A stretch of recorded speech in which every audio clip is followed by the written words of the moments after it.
C'est tentant de se dire qu'il y a un langage universel des gestes et que je peux le décoder et que donc je peux savoir ce que pensent les gens. Ce qui fait qu'on est convaincant, effectivement, en général, c'est pas le verbal. C'est-à-dire que je pense que les gens sont souvent victimes de leur propre rhétorique. Bonjour, je suis Philippe Henriot-Neguer et vous écoutez le podcast Parole. Bonjour à tous et bienvenue sur le podcast Parole, le podcast vidéo et audio qui donne la parole aux gens de parole à propos de la parole. Et j'ai la chance aujourd'hui de recevoir David Layet, qui est expert et coach en PNL, en programmation neurolinguistique. Absolument. Et qui va nous parler déjà de ce que c'est la programmation neurolinguistique, de son métier, et j'espère aussi de la manière dont on peut utiliser la PNL dans la rhétorique, la prise de parole en public et l'éloquence de manière générale. Bonjour David. Bonjour. Merci d'être là. Avec plaisir. Et je vais donc commencer par ma première question, qui est une question simple. Qu'est-ce que c'est la programmation neurolinguistique ? Alors, la programmation neurolinguistique, c'est un ensemble de techniques qui sont nées dans les années 70. À l'origine, c'était dans le domaine de la psychothérapie, de la psychiatrie. Et ce sont des gens qui ont modélisé les meilleurs thérapeutes psychiatres de l'époque et qui se sont aperçus qu'en faisant ces modèles-là, on pouvait les appliquer à quasiment toutes les situations de changement personnel, d'influence, de communication. Donc c'est toujours dans le domaine de la psychothérapie d'ailleurs, mais c'est sorti, c'est beaucoup plus large et maintenant on utilise ça partout, en communication, en management. Ça a été intégré dans presque toutes les formations managériales, en publicité. Donc voilà, c'est devenu assez commun. C'est des techniques qui vont aider les gens, notamment les managers. Je sais que c'est souvent dans ce cadre-là que c'est utilisé, à mieux communiquer, mais peut-être aussi à mieux convaincre ou influencer les gens avec qui on travaille. Oui, alors c'est un des aspects de la PNL, mais effectivement, ça va permettre de communiquer de façon beaucoup plus efficace, de pas être juste dans les mots, dans l'intellectuel, mais de chercher vraiment à avoir un impact. C'est ce qui nous intéresse, c'est que les gens changent vraiment. Et changer vraiment, c'est toucher les opinions involontaires. C'est-à-dire ce que vous pensez qui est réel, qui est vrai, ce qui dirige votre vie, c'est pas des influences superficielles, c'est ce que vous pensez être la réalité, c'est quelque chose à quoi vous croyez inconsciemment ou involontairement. C'est-à-dire qu'on peut pas le changer aussi facilement que ça. Et c'est ça qui détermine ce que vous obtenez, si vous réussissez, si vous êtes efficace en tant que manager. Donc ce qu'on cherche à influencer, c'est ça. Donc c'est de l'influence profonde, on va dire. Mais dans tous les cas, il y a un sous-bassement commun qui est comment rendre les gens réceptifs, suggestibles ou influençables. Donc on est tous influençables, on a été influencés dans notre enfance, on a été influencés par les figures d'autorité qu'on a rencontrées, on a été influencés par nos profs, on a été influencés par ce que les anglo-saxons appellent les rôle models, c'est-à-dire nos modèles dans la vie. Et ces influences jouent pas toujours pour le mieux dans nos vies. Je veux dire, en fonction des contextes familiaux, en fonction de là où on a grandi, on peut avoir des opinions, des idées directrices qui nous façonnent, qui nous servent à bien gérer une enfance difficile, des contextes difficiles, mais qu'on garde quand on est adulte et qui deviennent un peu dysfonctionnels. Donc je prends un exemple bête, mais si on a grandi dans une famille où le conflit est la norme, pour nous, famille égale conflit, c'est normal. Et on va appliquer la même agressivité, la même envie d'avoir des conflits en permanence dans la vie, ce qui va nuire à notre vie si on est manager, ce qui va nuire à notre vie de couple, ce qui va nuire à notre vie de famille. Donc mon job en tant que coach PNL, ça va être d'aller influencer à ce niveau-là de profondeur, c'est-à-dire les idées sous-jacentes, les idées directrices des personnes involontaires. Donc voilà. Donc oui, il y a beaucoup d'influence en PNL et c'est un peu notre job. Mais tu parles d'influence, tu parles de rendre les gens suggestibles. Ouais. On n'est pas loin, ou en tous les cas, parfois c'est comme ça que les gens abordent la question de la programmation neurolinguistique, des questions de manipulation. C'est-à-dire que est-ce qu'on est dans la manipulation ou pas ? Oui. Et quelle serait la distinction qu'on pourrait faire entre ces différentes notions ? Alors c'est une question classique. Alors, je vais la prendre de deux points de vue. Il y a en France un aspect conservateur où tout ce qui n'est pas dans la norme devient une secte, je pense. C'est-à-dire que si on fait pas quelque chose qui est donc aujourd'hui c'est la psychanalyse qui est à la cote ou c'est certaines thérapies, mais pas beaucoup, c'est essentiellement la psychanalyse. Tout le reste, par exemple l'hypnose était considéré comme quelque chose d'interdit. Au début des années 2000, enfin ça fait longtemps que c'est utilisé aux États-Unis. Au début des années 2000, c'est arrivé en France parce que ça servait à soulager la douleur. Donc tout le monde est obligé d'admettre que c'était utile. Donc maintenant c'est utile. Mais c'était persona non grata avant. Donc je pense qu'en France, il y a un certain conservatisme qui fait qu'on accuse de dérive manipulatrice ou de dérive sectaire à peu près n'importe quoi, qui est pas dans le standard habituel. Et comme on apprend le standard à la fac et que la fac, c'est des personnes qui font ça depuis 20-30 ans, ça fait que c'est difficile de changer. Donc il y a cet aspect-là. Après, c'est vrai qu'il y a un aspect aspect d'influence qui peut être un aspect de manipulation dans la PNL, faut le reconnaître. Mais la réponse qu'on donne d'habitude à ça, c'est qu'on cherche tous à s'influencer les uns les autres. Moi, je suis parent de 2 enfants. Je cherche évidemment à les influencer dans un sens qui va les aider. Si je suis manager, je vais tâcher d'influencer mon équipe dans un sens qui va la rendre plus performante, qui fait que mes clients vont mieux être servis, etc. Si je veux séduire quelqu'un, je vais chercher à l'influencer. Donc, on cherche tout le temps à influencer. Donc, je trouve que ce débat est un peu faussé. Pour moi, il n'y a pas des gens qui cherchent pas à influencer, des gens qui cherchent à influencer. Il y a des gens qui sont efficaces pour influencer. Il y a des gens qui sont pas efficaces pour influencer. Après, il y a une question d'éthique qui joue. C'est-à-dire qu'il y a des gens qui vont influencer pour leur bien personnel au détriment des autres. Il y a des gens qui vont influencer pour aider les autres. Donc, par exemple, quand je travaille en coaching, je vais pas chercher à transmettre ma façon de gérer les problèmes. Je vais aider mes clients à faire émerger des solutions qui vont les aider, qui sont peut-être pas mes solutions. Donc, je vais vraiment travailler pour l'intérêt général ou pour l'intérêt du client. Quand j'étais consultant en management, je faisais la même chose. Je cherchais à faire des choses qui seraient utiles pour l'entreprise à long terme, mais pas qui me soient utiles à moi. Donc, nous, on parle de rhétorique. Alors, c'est peut-être un autre vocabulaire, mais justement, ça m'intéresse de confronter ce vocabulaire-là au tien.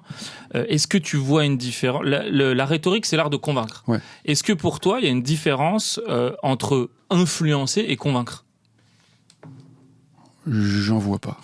Donc non, mais c'est une question de terminologie. Non, je réfléchis, mais j'aime bien l'idée de rhétorique. C'est-à-dire que je pense qu'on est gouverné par les idées. Et pas par les idées qu'on garde pour soi, mais par les idées qu'on exprime. Donc dans notre société, on a des idées clés. Je sais pas, par exemple, aujourd'hui, on n'est plus dans la morale des guerriers aristocratiques. Donc on pense pas que l'héroïsme, c'est ça qui doit définir une vie réussie. On pense que chacun s'occupe de sa vie, ou le commerce est utile, ou s'enrichir est une bonne chose. Donc ça, c'est des idées directrices dans la société qui ont changé. Elles ont changé parce que la rhétorique a changé. Parce que des gens, au XVIIe, au XVIIIe siècle, ont dit qu'il n'y a pas que les guerriers qui sont nobles, mais les marchands aussi. Et ça a changé notre société. Donc voilà, je pense que la rhétorique, c'est clé, que c'est la manipulation et l'expression des idées. Et donc, de ce point de vue-là, je pense que mon job, c'est de la rhétorique. Si on l'entend au sens large, et que c'est de persuader des choses. C'est ça. Donc moi, j'ai un job, en tant que coach, j'ai un job un petit peu destructeur par rapport à la rhétorique. C'est-à-dire que je pense que les gens sont souvent victimes de leur propre rhétorique, y compris de leur rhétorique implicite. C'est-à-dire que les gens ont des idées qui ne les servent pas. Si je pense que je suis nul, si je pense que je vais jamais y arriver, si je pense que j'ai pas de talent, si je pense que c'est toujours par le conflit que je peux arriver à obtenir ce que je veux, si je pense que c'est seulement dans la douleur que les choses arrivent, si je pense que je le mérite pas, enfin bref, pour plein de raisons. Donc les gens ont leur propre rhétorique, se parlent à eux-mêmes réellement dans leur tête ou implicitement. Et moi, j'ai besoin, pour aider les gens à changer, de les aider à prendre de la distance avec cette rhétorique. C'est-à-dire ce qui fait autorité comme concept, comme idée dans la tête des personnes n'est pas forcément ce qui les sert. Donc moi, mon job, ça va être de faire douter de mes clients de leur propre rhétorique pour qu'ils ou elles puissent inventer une rhétorique qui va leur être vraiment utile. Donc ce qui est intéressant, c'est que je sais pas si c'est que rhétorique, hein, mais moi je vais juger les idées à leurs implications. Je vais juger les idées à leurs conséquences. Et parce que je pense pas qu'il y a une vérité. Alors il y a des vérités très factuelles, du genre quelle heure il est, ce genre de choses. Mais pour la plupart des idées, c'est-à-dire est-ce que je suis intelligent, est-ce que je suis pas intelligent, est-ce que j'ai du talent, est-ce que j'en ai pas, est-ce que le monde est un endroit favorable ou un cauchemar, est-ce que la vie va m'être hostile ou va m'être favorable. On peut trouver 1000 exemples dans un sens, 1000 exemples dans l'autre. Donc voilà, ce qui est important pour moi, c'est ces idées-là qui sont pas vraiment décidables. Les gens en ont quand même. Et ça va décider de leurs résultats dans la vie, ça va décider de ce que ces personnes apprennent, ça va décider de ce que ces personnes font. Donc mon job va être de challenger l'autorité que ces personnes donnent à ces idées-là, dont les conséquences sont nuisibles, peu importe leur vérité, c'est pas mon sujet, pour les aider à faire émerger des idées qui les servent. Donc s'il y a des domaines connus, on parle par exemple des prophéties autoréalisatrices, ce genre de choses. Donc si je pense que les gens me sont hostiles, je vais arriver dans une pièce, je vais être désagréable, donc les gens vont m'être hostiles, donc je vais dire vous voyez, j'avais raison. Les gens sont hostiles. Si je suis hyper jaloux, je vais être odieux avec ma femme, elle va finir par me quitter parce que je suis odieux, et je vais dire j'avais raison d'être jaloux. Donc voilà, on produit sa propre vie parfois avec ses idées. Donc moi, j'ai besoin de percuter ces choses-là parce que ça sert pas toujours les personnes. J'ai un peu un job d'avocat, c'est-à-dire de faire douter du discours de l'avocat de la partie adverse, qui est le premier travail à faire pour créer de la place, pour que de nouvelles idées, notamment celles qui me paraissent intéressantes, donc en termes de coaching, celles qui vont aider mes clients, pour faire de la place, pour faire émerger de nouvelles idées. Et après, la question se pose effectivement de comment est-ce qu'on fait émerger de nouvelles idées. Et une question intéressante que je trouve, et qui est liée à ma pratique de la PNL et du coaching, c'est qu'en général, c'est pas par les mots. Pour moi, ou c'est pas que par les mots. De ce que j'ai vu, ce qui fait qu'on crée des nouvelles idées, c'est que j'aide mes clients à créer des nouvelles expériences. Donc, si je le fais en séance, c'est encore mieux en vrai, hein, mais si je peux le faire en séance, en faisant imaginer à mon client, je sais pas, prenons un client qui a très peur de parler en public, qui rien que d'imaginer une salle vide va stresser devant moi. Si je peux faire en sorte que, en séance, ce client s'imagine face à une salle et soit super relâché et détendu dans un bon état, j'ai gagné. Parce que j'ai créé une expérience et que, donc, au fond de la personne, je pense que quand on crée des expériences, il y a une évaluation qui se produit. Et il y a une partie inconsciente, spontanée de l'intelligence profonde qui dit j'aime pas. Je perçois les conséquences à long terme, je sens qu'elles sont bonnes, je vais y aller, ou je les perçois pas, je vais pas y aller. Et ça, c'est l'aspect involontaire qui est intéressant. C'est que j'ai besoin de déclencher pour aider mes clients à changer des processus involontaires. Et je pense qu'en persuasion, c'est ce qu'on fait. C'est pas juste un argument logique. Je veux dire, la plupart des drogués savent qu'il ou elle ne devrait pas se droguer. La plupart des gens qui font des bêtises, on leur a dit 10 fois qu'il fallait pas faire de bêtises. Donc les mots au sens de la pure logique suffisent pas. Il faut des mots qui touchent. Et des mots qui touchent, c'est des mots qui vont déclencher une expérience à l'intérieur, y compris une émotion, une expérience physiologique, quelque chose de profond qui surprend la personne, qui n'était pas quelque chose de prévu. Et à partir du moment où il y a ça, il commence à y avoir des idées qui changent. À partir du moment où je peux faire en sorte que mes clients aient ce type d'expérience physiologique, de déclic, c'est gagné. On ne peut pas prescrire le déclic. Par contre, ce qu'on peut faire, c'est créer des conditions pour que le déclic arrive plus vite, ou soit plus probable, ou soit plus favorable.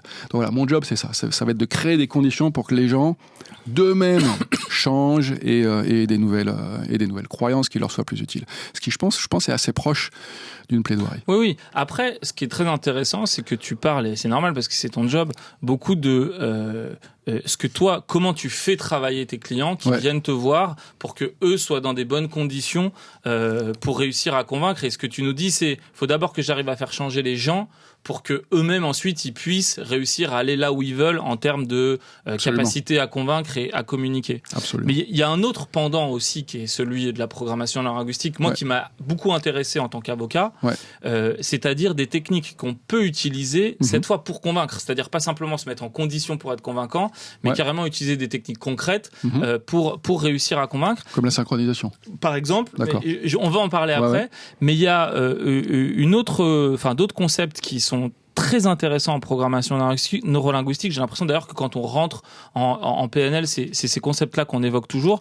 C'est le verbal, le non-verbal et le paraverbal. C'est-à-dire, quelles sont les manières de communiquer des idées. Est-ce que tu peux nous en dire deux mots? Parce que je suis pas sûr que tout le monde ait forcément conscience de ça, ou alors de manière très inconsciente, alors qu'en fait, c'est hyper intéressant et hyper important quand on veut communiquer de se rendre compte que je fais un petit spoiler. Le verbal, c'est peut-être pas le plus important, quoi. Oui, absolument. Mais ça rejoint un peu ce que je disais sur la logique, sur le fait que c'est pas toujours les idées logiques qui nous convainquent, c'est quelque chose d'un petit peu plus profond. Effectivement, on dit que quand on communique, et en général dans notre société, on pense surtout au verbal. Donc il y a le verbal, et toi tu disais le paraverbal, mais on va dire il y a le verbal, et ce qui est pas exclusivement verbal. Ce qui fait qu'on est convaincant, effectivement, en général, c'est pas le verbal. Alors, il y a des chiffres qui circulent, les mots, quoi. C'est contesté, mais voilà, les mots qu'on dit, comment on les agence, comment on les choisit, on dit 15-20% de la capacité de persuasion, mais peu importe.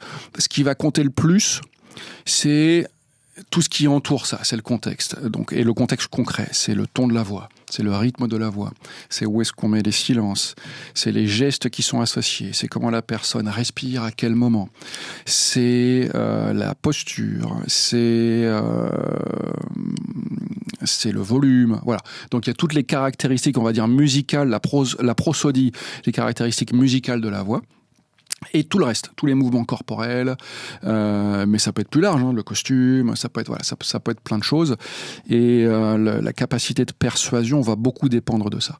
Donc moi, je sais que je vais influencer beaucoup mes clients parce que je crois totalement à ce que je dis et au fait que les personnes peuvent changer et réaliser tout ce qu'elles veulent dans la vie. Et je pense que je communique ça inconsciemment et je le communique justement pas par mes mots, je le communique par mon attitude, par mon ton de voix, par l'emphase que je mets sur certaines choses. Donc, si on prend un discours de base, on dit des phrases, dans les phrases, il y a des mots. Mais on accentue certains mots, ce que je viens de faire avec accentue, c'est-à-dire qu'on va marquer le mot non-verbalement. Et ça, c'est une façon de dire à l'autre C'est ça qui est important. Et ça, on le dit pas du tout verbalement. Donc, il y a 2 niveaux de langage. Il y a tous les mots qu'on dit et il y a les mots qu'on a marqués qui font une sorte de deuxième discours qui est souvent le discours important. Alors c'est important à plein de titres parce que tout ce qui est non-verbal, c'est une sorte de commentaire sur le verbal. Ça dit j'y crois ou j'y crois pas. Ou j'y crois mais j'y crois à moitié. Donc si je caricature, je peux dire à quelqu'un je suis sûr que vous allez y arriver. Mais je peux aussi dire je suis sûr que vous allez y arriver. Ça n'a pas du tout le même impact. Et le sens, il vient pas des mots, là. Il vient vraiment de l'attitude. Et c'est la même phrase. Et là, voilà, exactement. C'est la même phrase. Et souvent, c'est beaucoup plus caricatural que ça. Hein, mais voilà. Donc, on passe beaucoup de messages. Donc, l'idée, c'est qu'on ne peut pas ne pas communiquer. On communique tout le temps de plein de manières différentes. On communique par comment on regarde, comment on respire. Et le fait que on peut pas tout observer, mais on voit quand les gens changent d'état, quand il se passe quelque chose. Quand les gens ont peur, quand ils sont intéressés, quand d'un seul coup, ils deviennent curieux. Et ça, c'est pas du tout des changements dans les mots en général, c'est des changements dans tous ces éléments-là. Donc voilà, il y a ce que je dis et il y a tout le reste qui me permet de communiquer. Ce qui est naturel, c'est toujours de bouger un petit peu.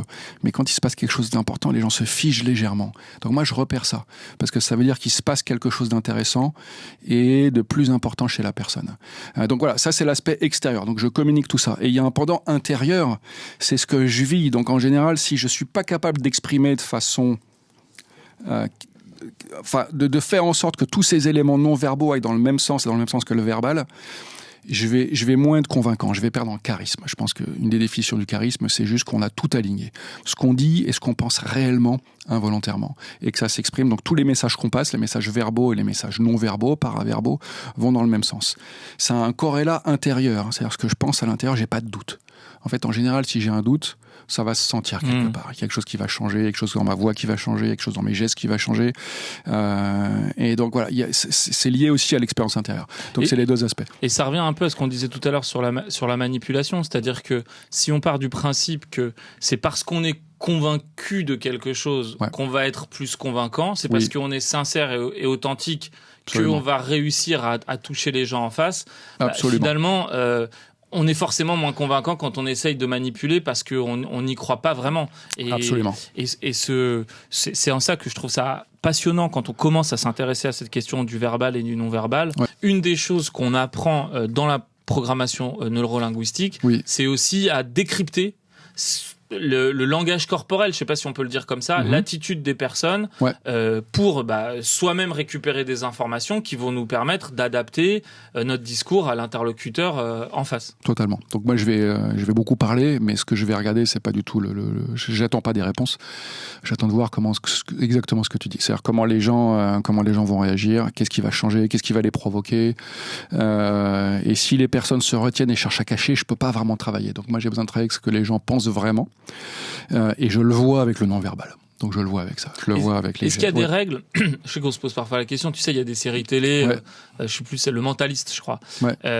Où il regarde les gens et tout d'un coup il dit mais lui il s'est levé à 17h32 ou là en fait son vrai nom c'est Jean-Paul ou des trucs comme ça.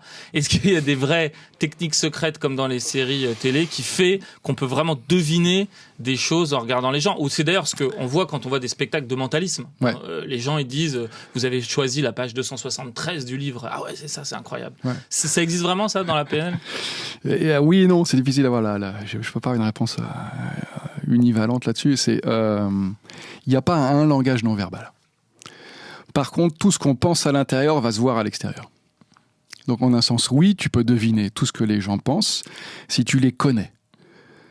Mais il n'y a pas un langage universel. Je veux dire, si je croise les bras, ça ne veut pas forcément dire que je suis contre une idée. Ça peut vouloir dire que j'ai froid.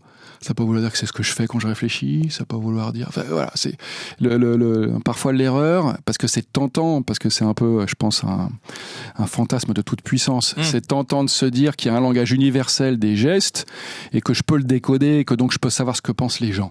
Donc c'est le vieux rêve de faire de la lecture de pensée. C'est un peu de la boule de cristal. C'est croire qu'avec ça, je vais pouvoir savoir ce qu'il y aura dans la tête des gens. C'est pas possible. En revanche, quand on connaît les gens, on peut savoir. Je veux dire, si on vit en couple, on sait tout de suite si la personne avec qui on vit est de bonne humeur, de mauvaise humeur. On sait tout de suite à son ton de voix qui elle a au téléphone, si c'est sa mère ou si c'est quelqu'un d'autre. Enfin, voilà. Quand on vit avec les gens, on sait décoder avec le ton de la voix, avec des petites réactions, avec des clés de lecture très minimales, ce qui se passe si la personne est en colère, si tout ça. Donc voilà. Donc oui, on peut lire les choses. Parce que toute réaction ou réponse intérieure se voit à l'extérieur. Non, il n'y a pas un langage universel parce que il faut le calibrer. C'est un peu comme un instrument de mesure qu'il faut régler à chaque fois. Donc on appelle ça calibrer, c'est-à-dire ou étalonner. C'est-à-dire qu'il y a le zéro, il y a l'intervalle de base, avec ça on peut tout mesurer. Mais par contre, pour chaque personne, il faut recalibrer. Donc il y a un champ de la PNL qu'on appelle comme ça, qu'on appelle la calibration.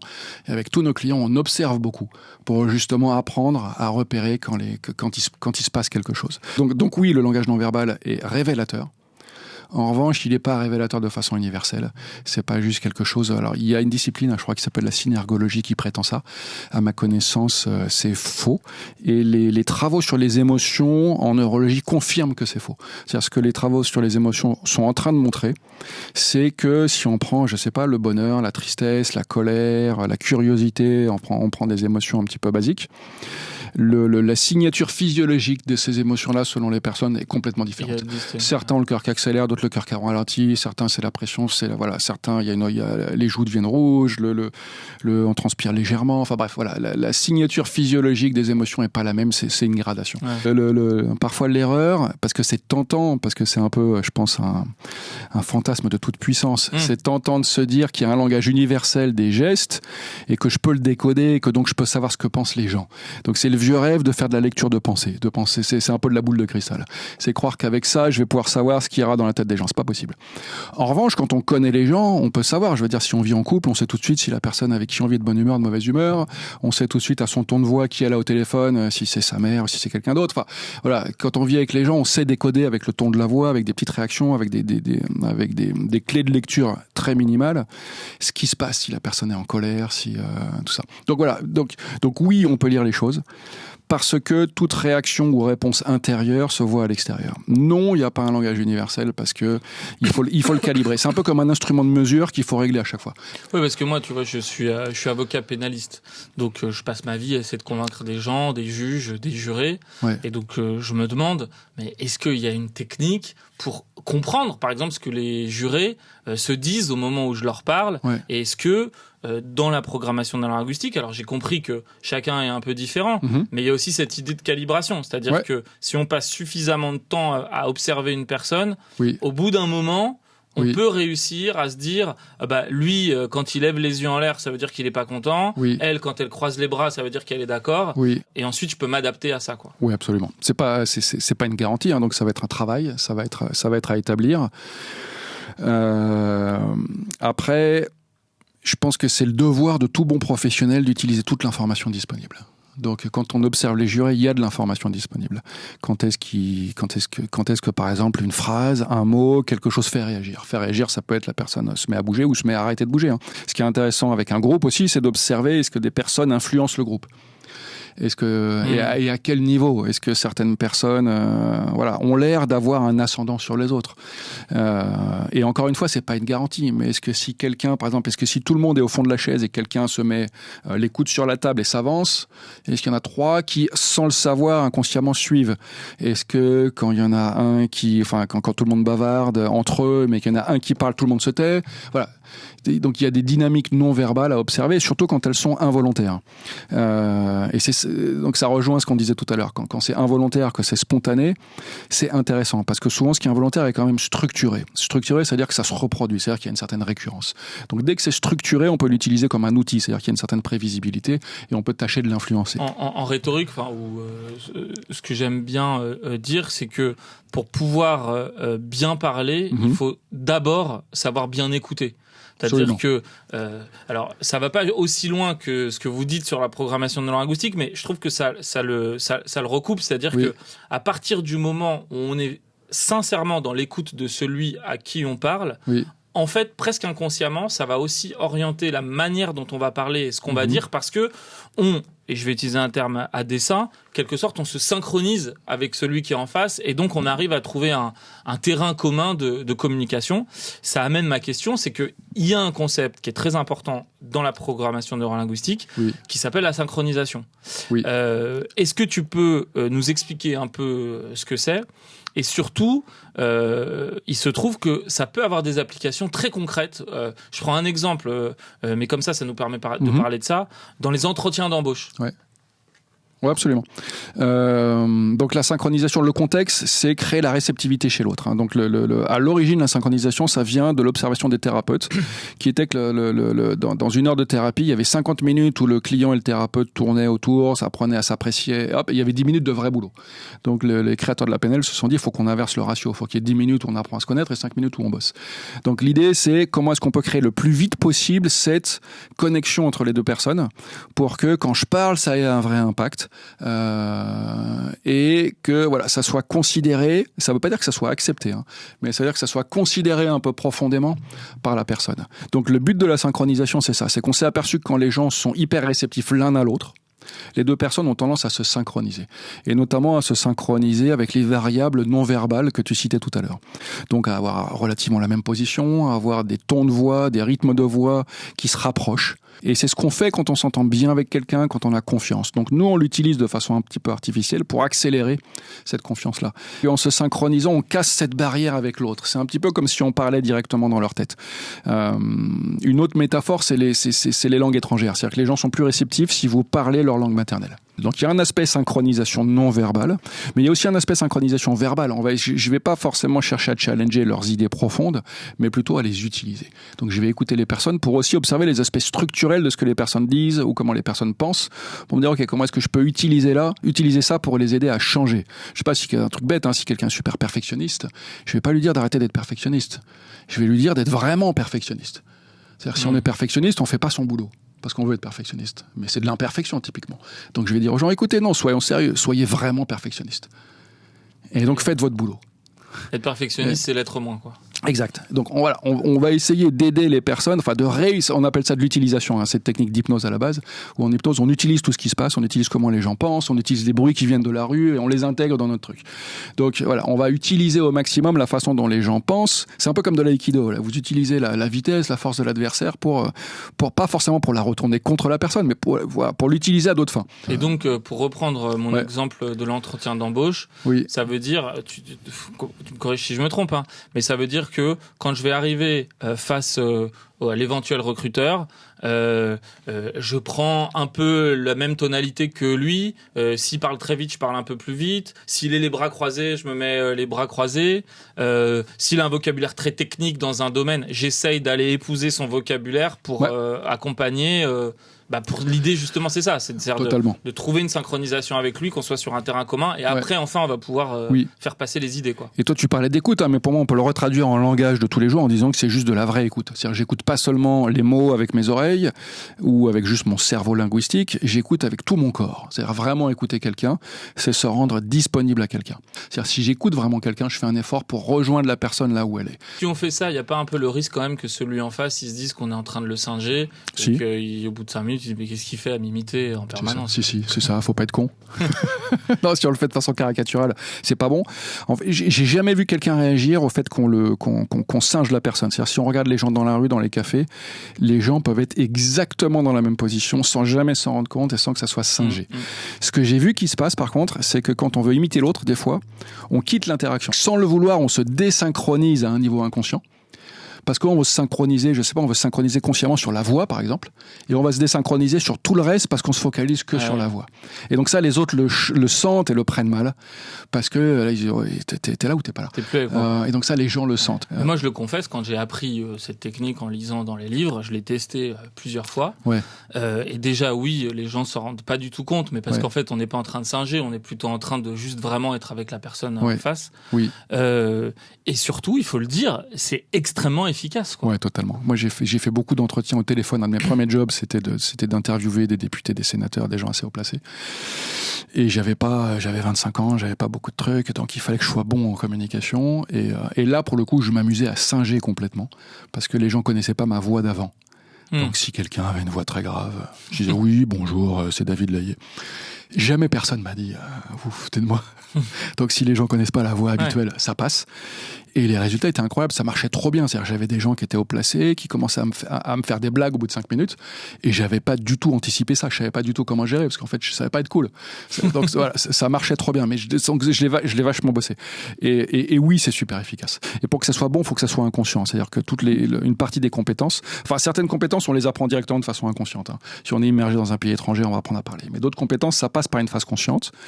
Et après, on sait qu'on maîtrise quand on n'a plus besoin d'y réfléchir. En fait, toutes les vraies compétences, in fine, on sait qu'on est bon quand on n'a plus besoin de réfléchir et que ça fait partie de notre neurologie et que ça sort tout seul. Il y a une autre technique de programmation neurolinguistique que j'ai trouvée absolument passionnante, c'est la technique de l'ancrage. Ouais. Est-ce que tu peux nous expliquer un peu en quoi ça consiste ? Ouais, l'ancrage, c'est super intéressant. Donc, c'est cette idée que deux expériences se trouvent très facilement associées quand on vit quelque chose. Donc, je vais prendre quelques exemples. Il y a des exemples qui influencent nos vies. Donc voilà, si j'ai une histoire d'amour malheureuse à 15 ans et que je rencontre quelqu'un à 25 ans de complètement différent qui ressemble à cette personne-là, en général, je vais pas l'aimer. Parce qu'il y a quelque chose chez elle qui me rappelle une expérience passée désagréable. Donc le simple fait qu'on soit confronté à un petit morceau d'une expérience passée, les sentiments associés à cette expérience passée vont avoir tendance à se réactiver. C'est un peu comme la Madeleine de Proust, non ? Totalement. C'est totalement comme la Madeleine de Proust. Moi, j'utilise ça beaucoup avec mes clients pour les aider à avoir des bonnes émotions dans les situations. Il suffit que je fasse le bon ancrage et après, c'est un peu comme une valise, une sorte de poignée ou un bouton. J'ai plus qu'à appuyer sur le bouton pour redéclencher l'expérience. Le problème, c'est que souvent, on a des ancrages involontaires. Donc, on a vécu quelque chose et on n'aime pas quelqu'un, on n'aime pas un boulot, on n'aime pas une situation juste parce qu'on a un mauvais ancrage. Mais nous, on pense qu'on n'aime vraiment pas qu'il y ait une vraie raison. Et donc, des fois, dans notre vie, on va éviter des expériences juste parce qu'on a un mauvais ancrage. Donc, moi, j'ai un boulot avec beaucoup de clients à recréer des meilleurs ancrages. Et le danger, c'est qu'on va se couper d'une classe entière d'expériences parce qu'on a eu une mauvaise expérience. Donc, ça, c'est le négatif, mais le positif, c'est qu'on peut créer des ancrages positifs. Donc, voilà, dans nos vies, on ancre en permanence. Mais donc, l'ancrage, c'est vachement intéressant parce qu'on peut faire ressentir quelque chose d'agréable aux gens en fonction d'un geste. Et moi, ce qui va m'intéresser, là, tu parles, et tu as raison aussi, beaucoup de l'idée de soi-même, grâce à l'ancrage, on peut se mettre en condition. Ouais. J'ai un doudou, et en fait, quand je prends le doudou, tout d'un coup, j'ai reconfiance en moi. C'est et ça. Voilà. Ouais. Ce qui est intéressant aussi, je trouve, c'est comment on peut utiliser l'ancrage pour convaincre. C'est-à-dire que tu vas associer un geste, un son, un ton de voix à une expérience, enfin en tous les cas certaines choses, et puis petit à petit tu vas amener les gens vers là où tu veux les amener uniquement grâce à ce symbole de l'ancrage. Totalement, des fois tu n'as même plus besoin de parler. Supposons que par exemple il y a une partie du témoignage d'un témoin ou d'une parole de l'avocat de la partie adverse et tu sais que c'est faux. Si tu prends une certaine mimique du visage ou une certaine position, une certaine posture pour le démonter et que ça marche. La deuxième fois, si tu prends juste la posture, la personne va savoir ce qui va se passer et va commencer à se décomposer un petit peu, sans que tu aies besoin de faire le reste. C'est passionnant. Alors c'est vrai qu'on frôle encore une fois avec un peu de l'hypnose et quelque chose de l'ordre de l'hypnose. Tout ça, c'est très lié à l'hypnose. Pas loin aussi, encore une fois, de la manipulation, parce qu'on pourrait se dire, l'exemple que je trouve intéressant sur l'ancrage, par exemple, c'est le film Les Dents de la Mer. Ouais. Dans Les Dents de la Mer, au début du film, dès qu'on voit le requin ou dès qu'il arrive, il y a la musique. Et puis au fur et à mesure du film, il y a même plus besoin de montrer le requin. Il suffit qu'on ait la musique et tout le monde a peur. Donc c'est vrai qu'on peut aussi se dire, il y a une part un peu de manipulation parce que on amène les gens dans une certaine émotion. Alors que c'est pas forcément justifié, quoi. Absolument. Mais à ma connaissance, ça veut pas dire que les gens sont mécaniques. C'est-à-dire, c'est pas parce qu'on va les aider à se sentir bien à un certain moment que forcément les personnes vont se sentir bien. C'est-à-dire que des fois, je travaille avec des gens pour suggérer des bons états, par exemple, et on travaille des bons états pour les mettre dans certains contextes. Et la personne a une réaction de peur ou une réaction de refus ou une réaction qui vient vraiment du fond de l'inconscient. Donc voilà, c'est pas parce qu'on suggère quelque chose que la personne l'accepte.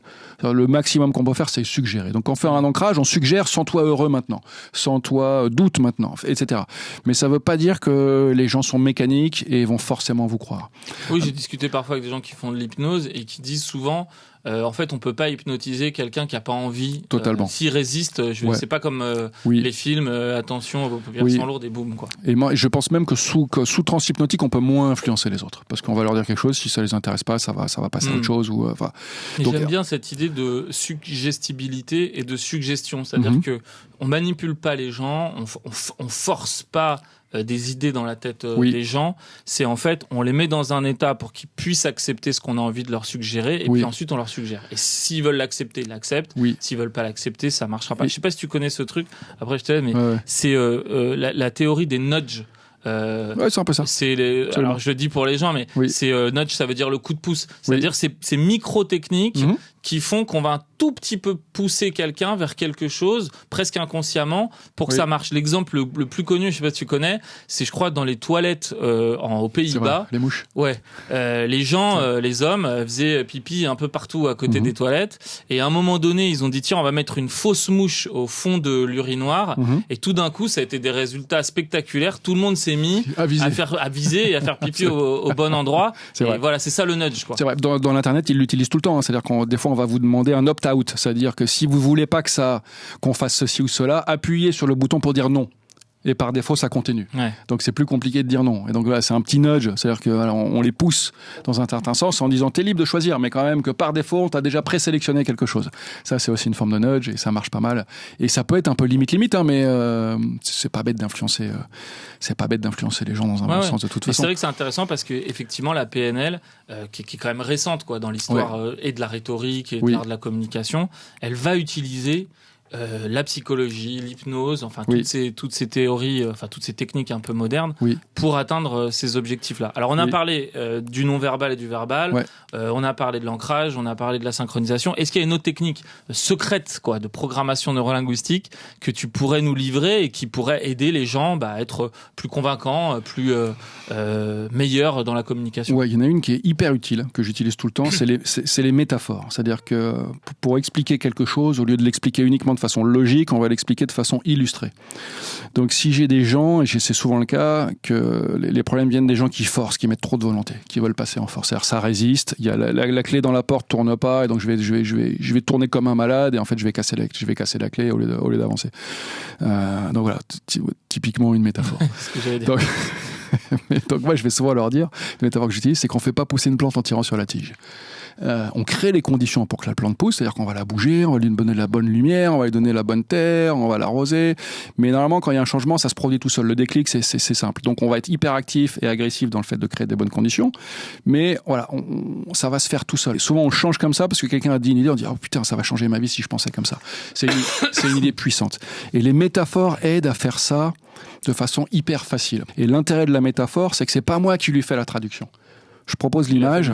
Ouais, exactement. Et en partie, ça se fait de façon inconsciente. On a un peu ça dans les techniques rhétoriques des discours ou des plaidoiries et autres, à travers des techniques plus contemporaines aussi, qui sont le storytelling, quoi. C'est-à-dire que on raconte une histoire et de cette histoire très incarnée, on va en tirer une sorte de morale dans laquelle les gens vont pouvoir se projeter. Mais je mets les métaphores comme une catégorie. Enfin, ça, pour moi, c'est une sous-catégorie des métaphores. D'accord. C'est-à-dire que toute chose est un exemple d'autre chose. Et donc, on va essayer de prendre quelque chose qui est familier aux gens, donc qui fait autorité, qui est considéré comme une réalité, comme un fait. Et on va dire, bon, puisque ça c'est un fait, il y a une structure là-dedem, regarde, si tu l'appliques à ta situation d'aujourd'hui, regarde ce que ça donne. Donc toi, David, tu as écrit un livre qui s'appelle « Votre inconscient a du génie ». Oui. Je me suis pas trompé. Non, totalement. Et dans lequel ça parle de ça, tu racontes ça, il y a d'autres choses, ça parle de quoi ça? Alors, Votre inconscient a du génie, c'est un travail pour décrypter et décrire le processus de coaching tel qu'on vient de l'évoquer. C'est-à-dire le processus d'influence interindividuelle, quand on veut aider quelqu'un, soit qui va pas bien aller mieux, soit qui performe bien et qui veut exceller. Donc moi, je travaille aussi bien avec des sportifs de haut niveau, avec des dirigeants d'entreprises, de multinationales, avec des hommes politiques, que avec des personnes qui vont pas bien, qui reviennent de dépression, qui ont fait un burn-out. Donc, mais voilà, c'est les mêmes techniques dans les deux. Donc Votre inconscient a du génie, ça décrypte le processus, quelles sont les étapes, comment est-ce qu'on reconnaît qu'on avance bien, un peu tout ce qu'on a évoqué. Qu'est-ce que c'est que ce processus d'influence? Qu'est-ce que c'est que les réactions inconscientes? Qu'est-ce que c'est que notre intelligence du monde et comment est-ce qu'elle évolue? Et après, il y a aussi une description de tous les outils, dont l'ancrage, mais voilà, de beaucoup d'outils. Donc absolument. Donc pour ceux qui veulent approfondir la discussion qu'on vient d'avoir, ça peut être intéressant d'aller dans le livre pour trouver. Oui, totalement. Et donc c'est la PNL appliquée au processus de coaching. Après, ce que je voudrais dire sur la PNL, c'est que la PNL, c'est pas une théorie. C'est juste un ensemble de pratiques, c'est pas une théorie, c'est pas une vision du monde. En PNL, on pense que la carte n'est pas le territoire. Et je pense que c'est une idée très bonne. C'est-à-dire que notre intelligence du monde n'est pas le monde. Donc nous, on a un petit cerveau, le monde est infiniment plus grand. Donc c'est pas possible que dans notre cerveau, on renferme le monde. Donc on a une interprétation du monde, on a une description du monde, c'est pas le monde. De même que la carte n'est pas le territoire. Ça veut dire que ce qu'on pense n'est jamais la réalité. Il faut jamais l'oublier. Quel que soit ce qu'on pense de nos talents dans le bloc de talents, on est infiniment plus que ça. Quel que soit ce qu'on pense du monde, on est infiniment plus que ça. Après, il y a des cartes utiles, des cartes pas utiles. Mais voilà, la carte sera jamais coextensive au monde, sinon c'est plus une carte. Donc ça, c'est une idée. Des clés, c'est des outils, c'est des choses qu'on peut utiliser, voilà, donc qui sont le résultat de l'expérience, en fait. Exactement. Donc voilà, les créateurs de la PNL ont observé les gens qui marchaient bien, regardé comment les gens faisaient. Donc on a évoqué la synchronisation, on a évoqué les métaphores, on a évoqué plusieurs choses. Après, il faut que ça s'enrichisse en permanence. La PNL, je pense une des bonnes définitions, c'est l'étude des processus inconscients. Enfin, c'est l'étude et l'utilisation des processus inconscients. Et je pense que la rhétorique, on est dans le même domaine. On est comment influencer ces opinions qui émergent tout seuls, ces changements d'opinion qui émergent tout seuls. Et ce qui est passionnant, c'est que justement, la théorie classique de la rhétorique, elle s'intéresse pas à ces questions. Elle s'intéresse surtout au conscient. Quels mots on va utiliser, quelles phrases on va utiliser. Et les gens qui s'imaginent vouloir apprendre la rhétorique, ils vont surtout s'intéresser à ça. Absolument. Moi, ce que j'ai pu découvrir, mais notamment avec toi aujourd'hui, c'est que une part extrêmement importante, c'est justement pas le conscient, c'est l'inconscient, et que quand on commence à s'y intéresser, on peut aussi avoir des résultats pour convaincre qui sont encore plus intéressants. Ouais, totalement. Je pense que la pure logique consciente, ça marche pas. C'est-à-dire, ça fait pas vraiment changer les opinions. La plupart de nos opinions, en fait, c'est des décisions. C'est un peu comme quand on tombe amoureux. Il y a un faisceau de trucs qui nous plaît, à un moment, boum, il y a une cristallisation, un peu comme dit Stendhal dans De l'amour, à un moment, hop, ça cristallise, ça devient un fait, ça devient une certitude. Voilà. Quand on écoute un nouveau prof à la fac dans une matière qu'on a jamais connue, on sait dès le premier cours en général si le mec ou si la prof est bonne. Pourtant, on connaît pas la matière et en général 6 mois après, c'est confirmé. Donc voilà, on scanne en permanence le monde et notre inconscient nous dit ça c'est bien, ça c'est intéressant, ça c'est pas bien. Et c'est des décisions. Moi, ce que je dis souvent à mes clients, c'est qu'il faut donner envie au juge de te relaxer avant même qu'il ait décidé effectivement de le faire et de lui donner les bons arguments pour qu'il le fasse, quoi. Oui, c'est ça. Je pense que si tu as réussi à influencer ces processus inconscients et que le juge après ne fait qu'obéir à son envie, c'est-à-dire à quelque chose que le juge constate. Et il se dit pas la plaidoirie m'a convaincu, c'est plutôt ok, mon intime conviction a changé et en fait je ne fais que verbaliser mon intime conviction. Et toi, ce que tu changes en tant qu'avocat, c'est son intime conviction. Et son intime conviction, c'est un processus involontaire, je pense. Il y a une partie volontaire, mais il y a une grande partie involontaire. On a bientôt fini, j'ai une dernière question. Si tu avais un livre, une œuvre, un film, une série, de la musique à conseiller aux gens qui nous regardent ou qui nous écoutent à propos de ça, de la programmation neurolinguistique, de l'art de convaincre, de la rhétorique ou même en général, ça serait quoi? Question piège. Ouais, c'est une question piège. Les personnes qui sont intéressées à la PNL, il y a un livre qui s'appelle La structure de la magie, qui est super bien. Donc, si c'est les personnes qui sont vraiment intéressées à ça, je leur recommanderais ça. Je recommanderais aux personnes qui sont intéressées à la neurobiologie, qui est un domaine à la neurologie, aux sciences du cerveau, qui est un domaine qui évolue super vite. Il y a un auteur américain de Stanford qui s'appelle David Eagleman, comme l'homme aigle, et son livre s'appelle Incognito, et c'est sur l'importance, la profondeur, l'ampleur des opérations inconscientes, qui est super intéressant, que j'ai lu il y a pas très longtemps.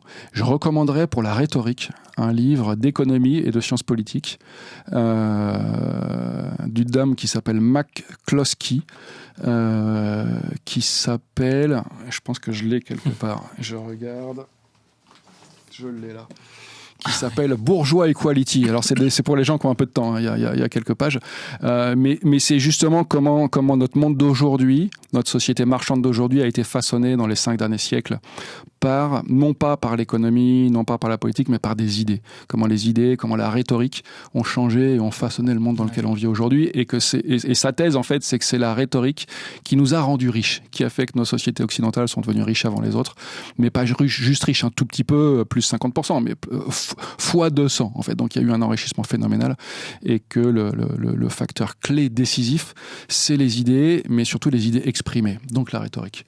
Super intéressant.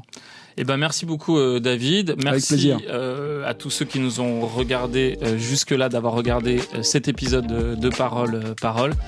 Merci de nous avoir rejoints, c'était absolument passionnant, vraiment. Et j'espère qu'on se retrouve bientôt pour un autre épisode. Au revoir.